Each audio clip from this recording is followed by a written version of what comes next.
नमस्कार दोस्तों, आप सभी का स्वागत है आज के लेक्चर में। आज हम इलेक्ट्रोस्टैटिक के कुछ और क्वेश्चंस को पढ़ेंगे और इन क्वेश्चंस के माध्यम से इंपॉर्टेंट फॉर्मूले जो कि इलेक्ट्रोस्टैटिक में आपके एग्जाम्स में बहुत ज़्यादा इंपॉर्टेंट है और पूछे जा सकते हैं, उनको पढ़ेंगे। इसके अलावा कुछ थ्योरी पार्ट भी पढ़ेंगे। आज का लेक्चर शुरू करते हैं। पहला क्वेश्चन है, धारिता का व्युत्क्रम क्या होता है? धारिता मतलब सी, मैंने आपको बताया था सी। इसका फॉर्मूला होता है क्यू अपॉन भी या एप्सिलॉन ए बाई डी। आपसे पूछा गया है इसका व्युत्क्रम क्या होता है, वन अपॉन सी क्या होता है? आपके ऑप्शन रिलक्टेंस, कंडक्टेंस, ससेप्टेंस या फिर इलास्टेंस। आपको इन सब के बारे में पहली बात तो पता होना चाहिए। सही आंसर है ऑप्शन सी, ससेप्टेंस। ठीक है ना। इसका मतलब क्या होता है, देखिए ससेप्टेंस का मतलब होता है, जैसे मैंने आपको बताया था कि जो कंडेंसर होता है वो मेनली डीसी वोल्टेज पर वर्क करता है। ठीक है ना, मैंने आपको ये बताया था। अब उल्टा क्या होगा, पहली बात तो डीसी का उल्टा एसी, आपको एसी लिखना है। दूसरा आपको लिखना है कि ऐसी चीज जो कि प्रत्यावर्ती धारा के लिए किसी प्रेरकत्व से गुजरना कितना आसान हो जाता है। समझ में आ रही है बात? मतलब कि यह है प्रत्यावर्ती धारा। एक ऐसी चीज, देखिए धारिता होती है, संधारित्र होता है वह जिसमें कि डीसी आसानी से गुजरता है। तो आपको एक ऐसी चीज चाहिए जिसमें कि एसी आसानी से गुजर सके। तो आपको बस यही याद रखना है, एक ऐसा प्रेरकत्व जिसमें एसी आसानी से गुजर सकता है उसे हम बोलते हैं ससेप्टेंस। ओके।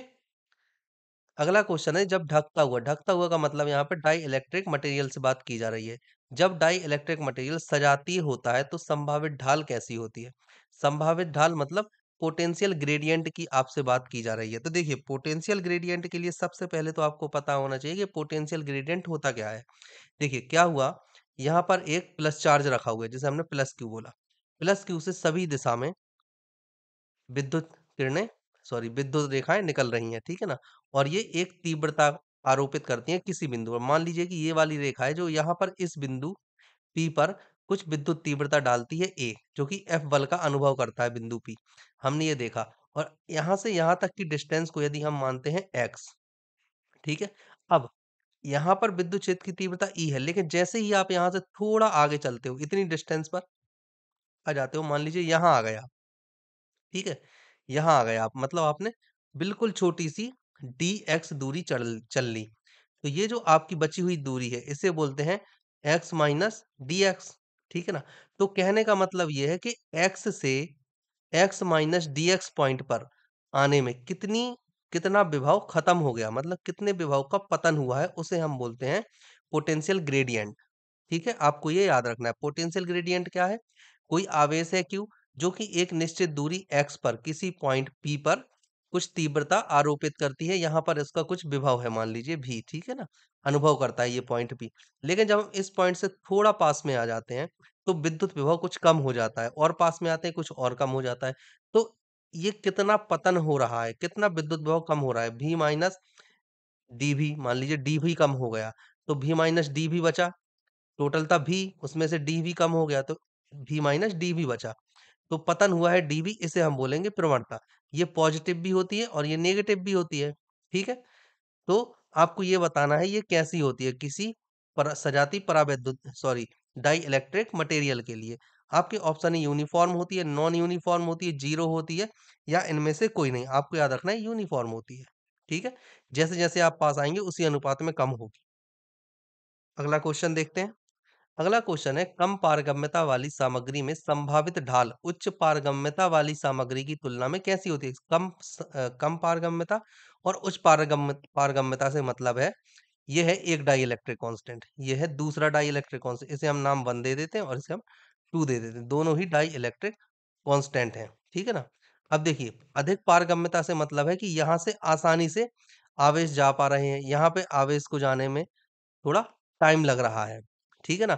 और परावैद्युतांक अच्छा वो कहलाता है जिसमें कि आवेश एक जगह से दूसरी, एक प्लेट से दूसरी प्लेट तक मूव ना कर पाए, मतलब कि धारा जो है नहीं बह पाए। यहाँ पर आवेश जा पा रहे हैं, मतलब कि मूव कर रहे हैं। ठीक है ना। परावैद्युतांक की ओर से आसानी से मूव कर पा रहे हैं फर्स्ट वाले की अपेक्षा। तो कहने का मतलब ये है, जो मूव नहीं कर पाएगा उसका ज्यादा होता है। ठीक है। मतलब कि फर्स्ट वाले का अधिक होगा और दूसरे वाले का कम होगा। इन्होंने बोला है कि कम पारगम्यता मतलब फर्स्ट वाला जिसमें कि आसानी से नहीं जा पा रहे। ठीक है ना, वाली सामग्री में संभावित ढाल मतलब वही पोटेंशियल की यहाँ पर बात की जा रही है, प्रवणता की बात की जा रही है। पोटेंशियल ग्रेडियंट मतलब विभव प्रवणता, ठीक है? उच्च पारगम्यता वाली यहाँ इस वाले की अपेक्षा कैसा होता है? तो मैंने आपको बताया अच्छा होगा, ग्रेटर, ठीक है? अच्छा होता है। अगला क्वेश्चन देखते हैं। अगला क्वेश्चन है फील्ड संधारित्र से जुड़ा है। कौन सी field? Electric field, magnetic field दोनों या मैग्नेटिक फील्ड संधारित्र से जुड़ी हुई होती है? नहीं। तो आंसर क्या हो जाएगा? Electric field. इलेक्ट्रिक फील्ड संधारित्र से जुड़ी है, ऑप्शन ए सही है। अगला क्वेश्चन देखते हैं। 5 माइक्रोफैराड की धारिता वाले एक संधारित्र को 10,000 वोल्ट के संभावित अंतर तक चार्ज किया जाता है। संधारित्र में संग्रहित ऊर्जा क्या होगी? यहाँ पर आपसे ऊर्जा पूछा है। मैंने आपको पिछले लेक्चर में ही बताया था कि संधारित्र में ऊर्जा का क्या होता है, 1/2 CV स्क्वायर। यहाँ पे सी और भी दिया है इसलिए। अगर कुछ और दिया होता, क्यू दिया होता तो अलग चीज हो जाती। भी सी की जगह पर क्यू अपॉन भी रख देते। इस तरह से अलग अलग फॉर्मूले इसके बन जाते हैं। अब यहाँ पर आपको सी की वैल्यू दी हुई है 5 माइक्रो फेराड और यहाँ पर आपको V की वैल्यू दी हुई है 10,000 वोल्ट। इनको आप पुट कर देना, वैल्यू पुट कर देनी है। तो इधर पर जब आप वैल्यू पुट करोगे 1/2 सी की जगह पर आप लिखोगे 5 माइक्रो फेराड मतलब 5 इंटू 10⁻⁻6 फेराड, ठीक है? और V की जगह पर आप लिखोगे 10⁻4 और होल स्क्वायर था इसलिए आपने होल स्क्वायर कर दिया।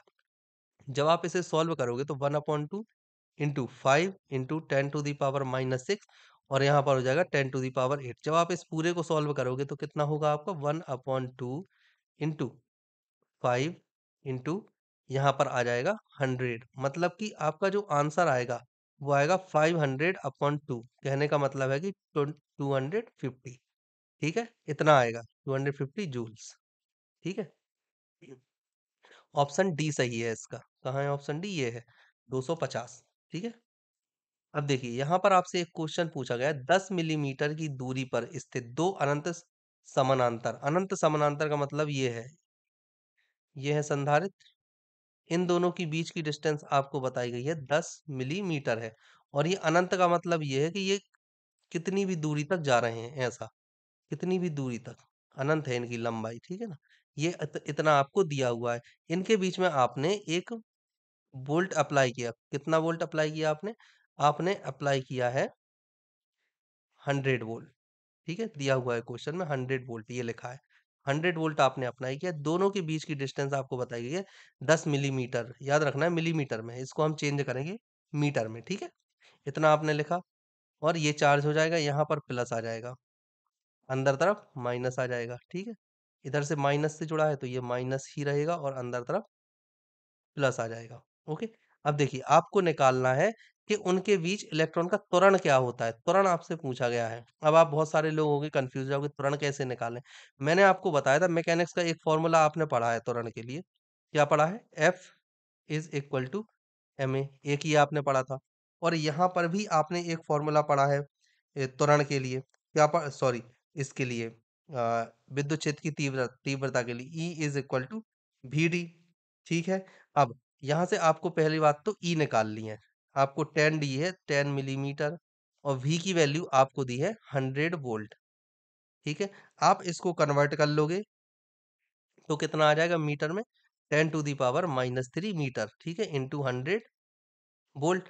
तो यहाँ पर जो तीव्रता आ जाएगी वो आ जाएगी 10⁻100 था या 1000, यहाँ पर शायद 1000 है। ओके, इसको 1000 आप कर लीजिएगा। ओके, 100 वोल्ट का अंतर आता है अनंत संधारित्र में, ठीक है ना? तो ये अगर 1000 लिखोगे आप तो यहाँ पर 1 आ जाएगा, -3 इंटू 10⁻³ तो 1 आ जाएगा। यहाँ पर जो ई की वैल्यू है, ई की वैल्यू यहाँ पर 1 आ जाएगी। ओके, आपको ये याद रखना है सबसे पहले। 1 मीटर में होते हैं 100 सेंटीमीटर, इसलिए 10, ठीक है? समझ गए आप? ओके, इंटू 10 नहीं 10 ही था वो, इस तरह से 1 आ जाएगा। अब यहाँ पर आपने एक और फॉर्मूला पढ़ा था ई का, ई इक्वल टू आपने पढ़ा था एफ अपॉन क्यू, पढ़ा था आपने यहीं पर।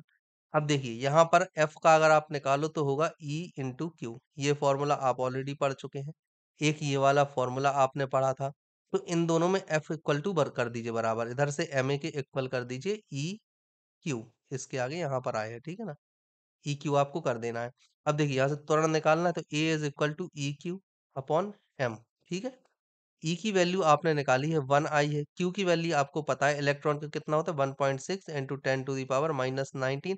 और अगर एम की अपन बात करते हैं तो एम कितना होता है 9.1 होता है, 9 लिख लेते हैं अप्रोक्स 9 इंटू 10⁻⁻31। जब आप इसको पूरे को सॉल्व करोगे तो आएगी 1.78 आएगी कुछ इंटू 10⁻15। 11 इधर से 1 आ जाएगा, 1 आ जाएगा और 11 तो 11 आएगा यहाँ पर। ठीक है ना, तो 11 यहाँ पर 15 दिया हुआ है, ये गलत है, 11 करना है आपको यहाँ। ठीक है, तो आंसर डी सही हो जाएगा, ये 11 है, पावर 11। ओके, ऑप्शन डी सही है। अगला देखते हैं, किसी बॉडी में इलेक्ट्रॉनों की कुल कमी या अधिकता को क्या कहा जाए। यहाँ पे बॉडी का मतलब ये होता है जैसे मान लीजिए कोई पदार्थ है, ठीक है ना, तो इसकी कुल कमी या अधिकता। इलेक्ट्रॉन, इलेक्ट्रॉन क्या होता है आवेश। इलेक्ट्रॉन क्या है, एक तरह का चार्ज है, आवेश है, चार्ज है, तो क्या कहलाएगा ये आवेश। ऑप्शन डी सही है। ठीक है, अब हम बात करते हैं सापेक्ष पारगम्यता की निम्नलिखित इकाइयां हैं। आपको बताना है सापेक्ष पारगम्यता मतलब आपसे एप्सिलॉन आर की वैल्यू पूछ रहे हैं, रिलेटिव की आपसे वैल्यू पूछी जा रही है, मतलब कि सापेक्ष पारगम्यता की। देखिए एक तो होता है पारगम्यता मतलब परमिटिविटी, इसकी होती है वैल्यू फेराड अपॉन मीटर, ये होती है इसकी यूनिट। आपसे पूछी गई है सापेक्ष पारगम्यता। सापेक्ष पारगम्यता का मतलब होता है पदार्थ अपॉन ईयर। ठीक है, आपको ये याद रखना है। ओके, तो देखिए इसकी फेराड अपॉन मीटर होती है, यहाँ पर भी फेराड अपॉन मीटर ही होगी, तो कैंसिल हो जाएंगे और ये वैल्यू हो जाएगी यूनिट लेस। ठीक है ना, ऑप्शन डी सही है, इसका याद रखना है। सापेक्ष पूछिए इसलिए, अगर वो पूछता निरपेक्ष, निरपेक्ष मतलब आपसे बस पूछ लिया है कि एप्सिलॉन की वैल्यू क्या होती, यूनिट क्या होती है, तो फेराड अपॉन मीटर आपको याद होना चाहिए। ठीक है, अगला क्वेश्चन देखते हैं, किसी अनावेशित वस्तु के किसी आवेशित वस्तु के निकट, कोई अनावेशित वस्तु है, हम उसे किसी आवेशित वस्तु के निकट ले जाते हैं, ठीक है ना, मात्रा से आवेशित हो जाने की घटना को क्या कहा जाता है। आपको ये बताना है इस घटना को कहते क्या है। जैसे मान लीजिए ये एक क्यू है ना, चार्ज है, इसके पास में आप किसी, ये चार्ज है और इसके पास में आप एक कोई दूसरी वस्तु लेके आए जो कि डिस्चार्ज है या अनचार्ज है, कुछ भी बोल सकते हो, डिस्चार्ज है, ठीक है ना, आप इसके पास लेकर आए, तो यहाँ पर माइनस जनरेट हो जाता है ना, पास में जब ले जाते हैं तो इसे हम बोलेंगे कौन सी घटना को, इंडक्शन, इसे हम बोलते हैं प्रेरण। प्रेरण, ठीक है ना। ओके, वैसे अगर देखा जाए तो आप इस तरह से समझ सकते हो, जैसे ये है, ठीक है, इसके चारों तरफ एक कुंडली आपने लगा दी है, यहाँ से जब इलेक्ट्रिक फील्ड आती है, सॉरी आप जब करंट फ्लो करोगे तो एक इलेक्ट्रिक फील्ड जनरेट हो जाती है, और इसके ऊपर एक और आपने कुंडली लगा ली है, ये वाली है प्राथमिक कुंडली और ये है दूसरी द्वितीयक कुंडली। तो जब प्राथमिक कुंडली में इलेक्ट्रिक फील्ड जनरेट होती है तो वह द्वितीयक कुंडली में भी जनरेट हो जाती है, इसे हम बोलते हैं प्रेरण का गुण। ठीक है, ये है प्राथमिक कुंडली और ये है द्वितीयक कुंडली, फर्स्ट और सेकंड मान लेते हैं। अगर आपने इसमें करंट दिया, विद्युत धारा इसमें जा रही है, तो इस कुंडली से एक विद्युत क्षेत्र उत्पन्न हो जाता है, इस तरह से एक विद्युत क्षेत्र उत्पन्न हो जाएगा, जिसकी वजह से जो सेकेंडरी कॉइल है, द्वितीय कुंडली है, इसमें भी विद्युत क्षेत्र उत्पन्न हो जाएगा, धारा बहने लगी, इसे हम बोलते हैं इंडक्शन मतलब प्रेरकत्व का प्रभाव।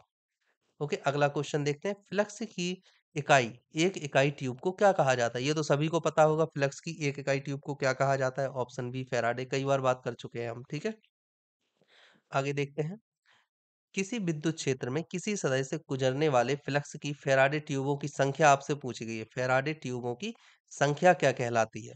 फैराडे ट्यूब मतलब phi is equal to E dot D S, है ना। अगर देखिए आपसे बोला गया है विद्युत क्षेत्र, सतह गुजरने वाली कितनी है, देखो ये है सतह ds, ये एरिया होता है मतलब सतह है, ठीक है, और ई यहां से गुजर रहा है मतलब इलेक्ट्रिक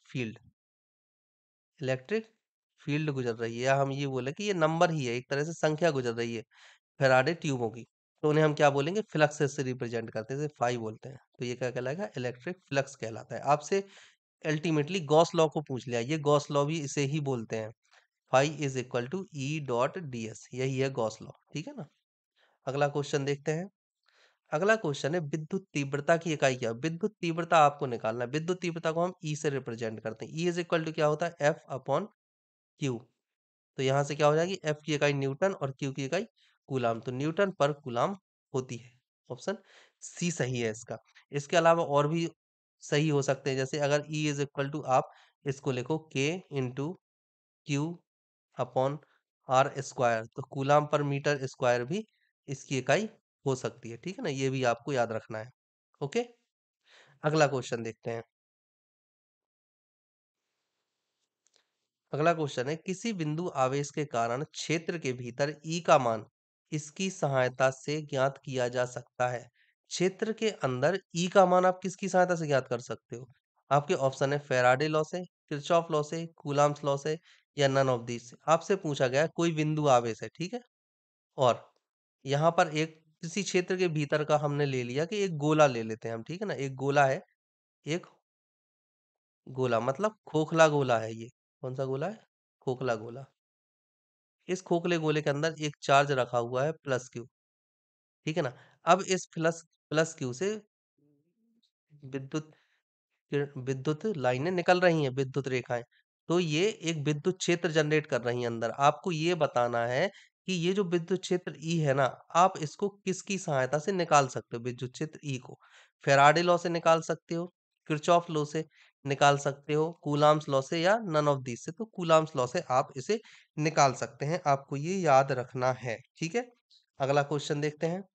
अगला क्वेश्चन है, किसी बिंदु पर एक इकाई क्रॉस सेक्शन के माध्यम से सामान्य रूप से गुजरने वाली बल की रेखाओं के बराबर, आप इसे कैसे परिभाषित करेंगे? आपसे ये पूछा गया है। क्या चीज पूछी गई है? मान लीजिए कोई इकाई क्रॉस सेक्शन एरिया है, ए मान लेते हैं, ठीक है। सेक्शन के माध्यम से सामान्य रूप से गुजरने वाली बल की रेखा, ये सामान्य रूप से मान लीजिए ये एक क्रॉस सेक्शन एरिया, यहाँ से ये बल की रेखाएं गुजर रही हैं इस तरह से। तो आप इसे कैसे परिभाषित करोगे? वही है ई dot D S, Gauss law. कैसे परिभाषित करोगे आप इसे? इलेक्ट्रिक फ्लक्स, फ्लक्स, ठीक है। नहीं, इलेक्ट्रिक फ्लक्स नहीं होगा, ये इलेक्ट्रिक इंटेंसिटी होनी चाहिए। ओके, हाँ, ये इलेक्ट्रिक इंटेंसिटी है, विद्युत क्षेत्र की तीव्रता है। आप इसे कैसे परिभाषित करेंगे? विद्युत क्षेत्र की तीव्रता से परिभाषित करोगे आप इसे। ऑप्शन ए होना चाहिए, ठीक है। विद्युत क्षेत्र में किसी भी बिंदु पर विद्युत तीव्रता उस बिंदु के बराबर होती है। विद्युत तीव्रता आपसे पूछा गया है, किसी भी क्षेत्र में उस बिंदु की विद्युत तीव्रता तीव्रता किसके बराबर होती है, आपको ये बताना है। आपके ऑप्शन है इलेक्ट्रिक फ्लक्स के, मैग्नेटिक फ्लक्स डेंसिटी के, पोटेंशियल ग्रेडियंट के, या नन ऑफ दीज के। मैंने आपको बताया था इलेक्ट्रिक फ्लक्स, आप ऑलरेडी बात कर चुके हैं हम, phi is equal to E dot D S से रिप्रेजेंट करते हैं। मैग्नेटिक फ्लक्स डेंसिटी, तीसरा है आपका पोटेंशियल ग्रेडियंट, मैंने आपको बताया था प्लस क्यू यहाँ पर है, ये गया इधर कोई पॉइंट पी है, यहाँ पर मान लीजिए ई विद्युत क्षेत्र की तीव्रता को महसूस कर रहा है, ये टोटल डिस्टेंस है आर, ठीक है।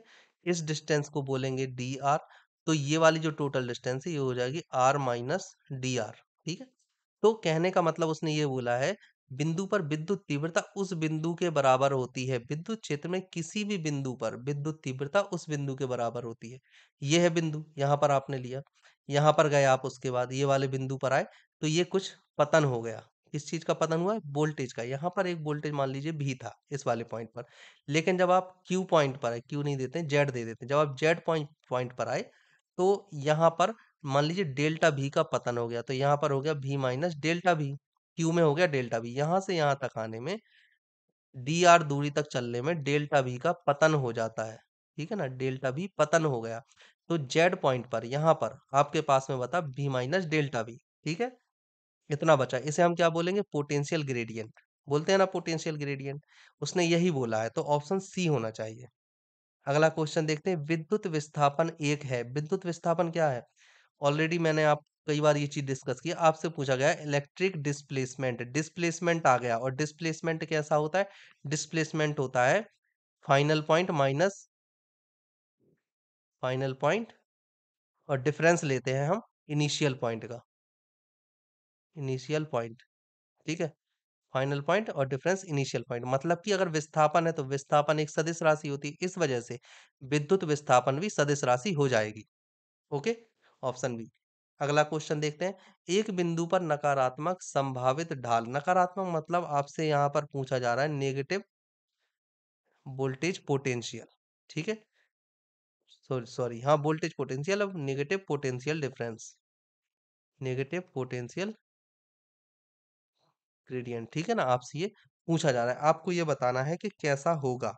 18वां क्वेश्चन है, देखिए क्या होता है, देखिए अगर आप नेगेटिव पोटेंशियल डिफरेंस की बात करो, पोटेंशियल डिफरेंस मैंने आपको पोटेंशियल ग्रेडियंट मैंने आपको बताया। अब आपसे पूछा गया नेगेटिव, नेगेटिव का मतलब ये होता है जहां पर ऊर्जा कम हो रही हो। ठीक है, अगर negative potential difference potential gradient है, तो इसका मतलब है एनर्जी डिक्रीज हो रही है, एनर्जी डिक्रीज हो रही है, ऐसा होता है। और एनर्जी डिक्रीज का मतलब क्या होता है, इलेक्ट्रिक इंटेंसिटी। ठीक है, समझ में आ रही है बात? मतलब इलेक्ट्रिक इंटेंसिटी। और इसका मतलब ये भी आ जाता है, अब ये कब होगा, जो एनर्जी है वो डिक्रीज कब होगी। हमने ये तो देख लिया कि नेगेटिव पोटेंशियल ग्रेडियंट है, मतलब एनर्जी डिक्रीज हो रही है। अब एनर्जी डिक्रीज कब होगी, इसका मतलब ये होता है कि अगर आवेश भिन्न भिन्न हो, कहने का मतलब ये है अगर यहाँ पर प्लस क्यू आवेश रख दिया और यहाँ पर माइनस क्यू आवेश रख दिया, तो इनकी एनर्जी डिक्रीज हो जाएगी इनके द्वारा। ठीक है, वहीं अगर आप सेम आवेश रखते हो, प्लस क्यू और प्लस क्यू आपने रखे, या माइनस क्यू और माइनस क्यू आपने रखे, तो ये क्या करते हैं, पोटेंशियल ग्रेडियंट को इंक्रीज कर देते हैं। और ये जो करते हैं ये भी पोटेंशियल ग्रेडियंट को इंक्रीज कर देंगे। लेकिन अगर आपने अलग अलग रखा, तो पोटेंशियल ग्रेडियंट डिक्रीज हो जाएगा। ठीक है ना, ये आपको देखना है। ये बहुत ज्यादा इंपॉर्टेंट क्वेश्चन है, ऐसे ही आएंगे। अगला क्वेश्चन देखते हैं। अगला क्वेश्चन 19वां है, परावैद्युत शक्ति की इकाई क्या होती है, आपको ये बताना है परावैद्युत शक्ति की इकाई क्या होती है। देखिए आपको एप्सिलॉन की इकाई पूछी गई है आपसे, ये पूछा गया है, इसकी इकाई क्या होती है। ठीक है ना, तो हमने बात ऑलरेडी की है एप्सिलॉन की इकाई, एप्सिलॉन की इकाई वोल्ट पर मीटर। ठीक है, वोल्ट पर मीटर होती है ना। ओके, अब देखिए अब आगे बढ़ते हैं। अगला क्वेश्चन है, बढ़ती मोटाई के साथ ढांकता हुआ की ताकत। कहने का मतलब ये है कि मोटाई, जैसे डाई इलेक्ट्रिक मटेरियल है जो हमने बीच में डाला है, अभी डी था। ठीक है, इसकी मोटाई मान लीजिए डी थी, और इसकी पूरे की मोटाई मान लीजिए एक्स थी, और इसका होता है एप्सिलॉन ए बाई एक्स, पूरे बीच की डिस्टेंस को लेते हैं इसलिए। ठीक है, एप्सिलॉन ए बाई एक्स होता है। अब इन्होंने कहा है कि अगर मोटाई कम कर दी जाए तो क्या प्रभाव पड़ेगा। ठीक है, बढ़ती मोटाई के साथ ढांकता हुआ पर क्या प्रभाव होगा, अगर मोटाई बढ़ाते हैं, अब जो ये डी है अगर आपने डी प्लस कर दी मतलब बढ़ा दी कुछ, तो इससे क्या प्रभाव पड़ेगा डाई इलेक्ट्रिक मटेरियल की स्ट्रेंथ पर, उसकी ताकत पर क्या प्रभाव पड़ेगा, आपको ये बताना है। तो ऑब्वियसली डिक्रीज हो जाएगी। और ये ऐसा क्यों होगा, मैंने आपको एक पूरा डेरिवेशन करवा के दिखाया था इस वाले फॉर्मूले से, जिसमें मैंने फिर डी बाई टू मान लिया था, और फिर हमने आगे देखा था, अंत में निकल कर आया था सी इज इक्वल टू टू सी। अगर डी बाई टू मानते हैं, अगर डी बाई थ्री मानोगे तो और भी कुछ निकल कर आएगा, लेकिन हमेशा इंक्रीज ही होगी। जो सी टू होती है ना, वो हमेशा इंक्रीज होगी। अगर सी टू इंक्रीज हो रही है, ठीक है, सी टू इंक्रीज हो रही है, सी टू इंक्रीज हो रही है, मतलब एप्सिलॉन डिक्रीज हो रहा है। एप्सिलॉन डिक्रीज हो रहा है मतलब स्ट्रेंथ, अगर हम बात करते हैं स्ट्रेंथ की, मोटाई बढ़ने के साथ, तो मोटाई बढ़ने के साथ स्ट्रेंथ जो है डिक्रीज हो जाएगी। ठीक है, याद रखना है आपको। यहाँ पर मोटाई डी थी तब सी था, लेकिन जब आपने डी बाई टू कर दी तो यहाँ पे टू सी हो गया। मतलब कि यहाँ पर आपने पतला किया, अगर आपने पतला किया तो धारिता बढ़ रही है। वहीं अगर आप टू डी कर देते तो धारिता सी बाई टू हो जाती। मतलब कि जब आपने मोटाई बढ़ा दी तो स्ट्रेंथ कम हो गई, इसलिए तो धारिता कम हो गई। तो कहने का मतलब ये है यहाँ पर भी आपने मोटाई बढ़ाई है तो स्ट्रेंथ कम हो जाएगी, ऑप्शन बी। ठीक है, अगला क्वेश्चन देखते हैं, किसी संधारित्र का विद्युत भंडारण करने का गुण उसका क्या कहलाता है। विद्युत भंडारण कर रहा है, कोई संधारित्र है, ये वो अपने अंदर चार्ज को इकट्ठा कर रहा है, तो इसे क्या बोलेंगे। हम सबको पता है कि विद्युत भंडारण करने का गुण कैपेसिटेंस कहलाता है, मतलब धारिता, ऑप्शन ए।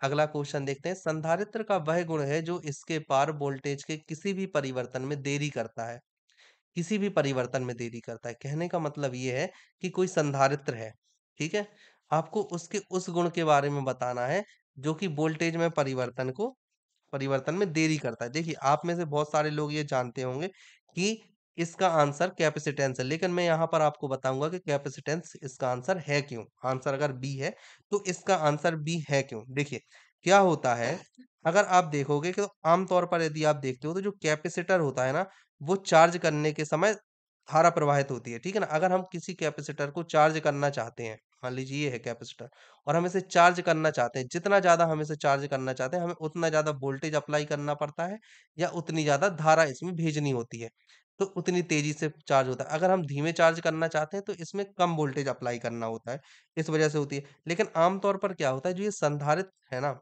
संधारित्र चार्ज होता है प्रतिरोधों के माध्यम से। यहाँ पर कभी भी संधारित्र अकेला नहीं होता है, इसके साथ प्रतिरोध होते हैं। या तो ये प्रतिरोध आपसे सर्किट में डायरेक्ट कनेक्ट किए जा सकते हैं, डायरेक्ट कनेक्ट कर दो आप या फिर इनडायरेक्ट भी कनेक्ट होते हैं। अब इनडायरेक्ट कैसे कनेक्ट होंगे? इनडायरेक्ट कनेक्ट होते हैं जैसे मान लीजिए आपने कोई ट्रांसफर लिया, अब ट्रांसफर में कॉइल होती है, तो कॉइल का कुछ ना कुछ प्रतिरोध होता है, इस तरह से इनडायरेक्ट भी कनेक्ट हो जाते हैं।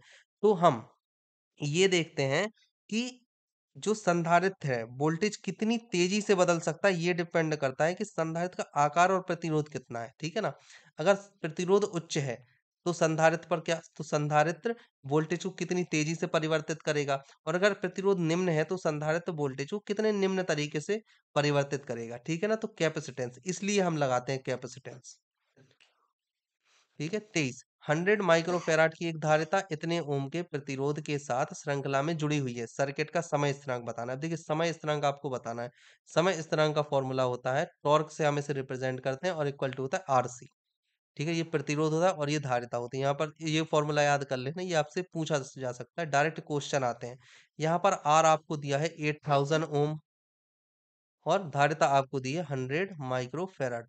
आप इसे सॉल्व कीजिए तो क्या आएगा answer 8 into 10 to the power 3 into 100 into 10 to the power -6। जब आप इसे पूरा सॉल्व करोगे तो 8 इंटू 10 टू द पावर -1 मतलब कि 8/10। तो यहाँ पर जो टॉर्क है समय स्थिरांक या टाइम कांस्टेंट की अगर हम बात करें तो 0.8 सेकेंड आता है। ठीक है ना? कौन सा है ऑप्शन डी सही है इसका। अगला क्वेश्चन देखते हैं। अगला आया एक केबल कैपेसिटर में वोल्टेज ग्रेडियंट की सतह पर अधिकतम होता है ऐसा क्यों है? जो वोल्टेज ग्रेडियंट होता है वो उस सतह पर अधिक होता है। कहने का मतलब ये है केबल कैपेसिटर में एक इस तरह से होता है अंदर जो केंद्रीय पार्ट होता है कोर सेक्शन और एक ये बाहर से केबल होती है। अगर हम इसको केंद्र माने ठीक है ये हमने माना केंद्र और इस वाली डिस्टेंस को हम मानते हैं dy2 और ये वाली जो बाहरी डिस्टेंस है इसे मानते हैं कैपिटल dy2। ठीक है ना? अब हम बात करते हैं ग्रेडियंट की तो जो वोल्टेज ग्रेडियंट होता है उसका फॉर्मूला होता है इसके लिए v/x into log capital D by small D से रिप्रेजेंट करते हैं ना वोल्ट पर मीटर इस तरह से इसकी इकाई होती है वो मैंने पहले बताया। अब अगर आप देखिए जो g है वो डायरेक्टली प्रोपोर्शनल है 1/x के। ठीक है ना? अगर x हाई होगा तो g कम होगा और अगर x लो होगा तो g हाई हो जाएगा। ठीक है? आप ये समझ पा रहे हैं? बढ़िया। तो कहने का मतलब ये है कि ऐसी कंडीशन में जब आपको जी मैक्सिमम चाहिए हो, है ना? जी जब आपको मैक्सिमम चाहिए या जी जब आपको मिनिमम चाहिए या जी जब आपको मैक्सिमम चाहिए, तो क्या होना चाहिए? जब ऐसी कंडीशन आपको चाहिए तो इस कंडीशन में जी मैक्सिमम के लिए होना चाहिए कि एक्स की वैल्यू कम से कम मतलब dy2 छोटा वाला अंदर ये वाली वैल्यू और जब जी कम से कम चाहिए है ना? यहाँ पर जब जी आपको चाहिए मिनिमम चाहिए तो कैपिटल dy2 आपको लिखनी होगी। कैपिटल dy2 ठीक है? समझ में आ रही है आपको बात? ओके क्योंकि यहाँ पर लॉग फैक्टर है ना? आप ये मत देखना कि ये नीचे है, लॉग फैक्टर है इसलिए ऐसा हो रहा है x बराबर dy2 हमें रखना पड़ रहा है। समझ में आ रही है? और यहाँ पर x बराबर कैपिटल dy2 रखना हो रहा है हमको। ठीक है? बढ़िया। अब हम आगे बढ़ते हैं अगला क्वेश्चन यहाँ पर आप क्या लगाओगे आंसर यहाँ पर आपका आंसर हो जाएगा ऑप्शन बी कंडक्टर। ठीक है तो कंडक्टर आपको यूज करना होगा। अगला क्वेश्चन देखते हैं 25 आरसी सर्किट के समय स्थिरांक। यहाँ पर आरसी सर्किट की बात हो रही है। आरसी सर्किट कैसा होगा एक प्रतिरोध होगा और कंडेंसर होगा। यह है आरसी सर्किट ठीक है ना धारा जा रही है। ओके आरसी सर्किट के समय स्थिरांक टॉर्क की बात हो रही है। समय स्थिरांक मतलब टॉर्क मतलब आरसी को उस समय के रूप में परिभाषित किया जा सकता है। आरसी जो ये समय स्थिरांक किसी आरसी सर्किट के लिए समय स्थिरांक किस रूप में परिभाषित किया जाता है ये वो बता रहा है जिसके दौरान संधारित्र चार्जिंग वोल्टेज वास्तव में समय जैसे आरसी समय स्थिरांक पूछा है तो आरसी आरसी समय में संधारित्र कितना चार्ज हो जाएगा। मान लीजिए ये पहली कंडीशन है से दूसरी कंडीशन कितना चार्ज हो जाएगा ये आपको बताना है। देखिए इसके लिए फॉर्मूला आपको याद रखना है, टी समय में कितना चार्ज होगा, V naught into one minus E to the power minus T upon R C. ठीक है, अब आपसे बोला गया है आरसी समय में, तो टी इक्वल टू आरसी रख देंगे यहाँ पर। अब यहाँ पर आएगा क्या, V R C is equal to V naught into one minus E to the power R C upon R C, minus था ये कैंसिल हो गया। तो ई की वैल्यू जब आप पूरी रखोगे तो वैल्यू आएगी V naught into one minus E to the power minus one. इस तरह से आपके सामने चीज निकल कर आ रही है। अब यहाँ पर आपको लिखना है वी आर सी, जब इसे आप सॉल्व करोगे तो आएगा 0.063 पॉइंट, सॉरी 63 आ जाता है ना, 632। लेकिन अगर आप परसेंट की बात करोगे तो इसमें 100 का गुणा करते हो, इसलिए ऐसा होता है। तो ये इधर आ जाएगा और यहाँ पर हो गया वी नॉट। अब वी नॉट यहाँ पर है क्या, देखिए वी नॉट क्या होता है, वी नॉट होती है फाइनल वोल्टेज। ठीक है, वी नोट फाइनल वोल्टेज होता है, और आरसी तो है ही टाइम कांस्टेंट, है ना, टाइम कांस्टेंट होता है।